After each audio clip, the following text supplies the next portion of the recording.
এইবার ঈদের শপিংয়ে কি কিনলাম, কই কি গেলাম, আজকের ভিডিওতে সব কিছু থাকবে। সবার আগে হচ্ছে বসুন্ধরা চলে গেছি, কারণ এক ছাদের নিচে অনেক কিছু থাকে। সবার আগে কসমেটিক কিনে দেন হচ্ছে জামা কাপড়ের সেকশনে যাব আর কি, আর তার আগে হচ্ছে জুতার সেকশনে যাব।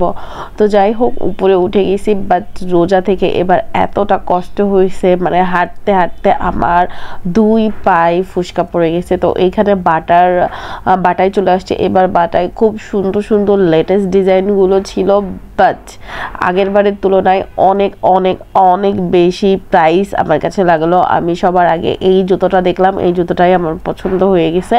তারপর এখানে আমি নিরিবিলি বসেছিলাম, আমার ছোট বোন ওদের জুতা সিলেক্ট করতেছিল, বাট সামহাউ ওর জুতা ও সিলেক্ট করতে পারে নাই। তো সবার আগে তো বিবি থেকে কসমেটিক কিনেছি।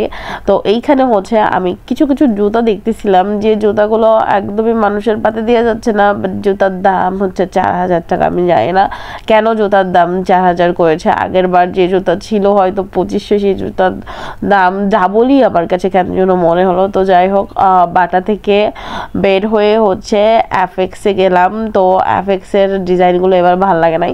তো এইখানে ড্রেসগুলো আমার কাছে এত সুন্দর লাগতেছিল। এবার নাকি এই জামাগুলো আর কি মানে পাকিস্তানি আর এইসব জামা আর কি উঠেছে, যেটা দেখলাম আর কি।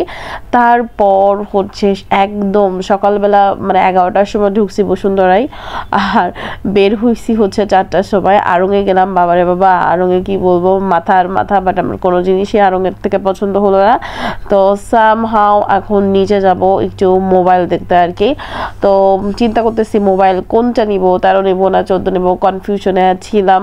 বাট যে এতটা দেরি হয়ে যাবে সেটা বুঝি নাই। তাড়াতাড়ি আবার মেট্রোতে করে আবার বাসায় চলে আসা লাগছে, বাট মোবাইলের ওইখানে এখনও যেতে পারিনি। আর এখানে যায় না কুকুর কেন আসছে।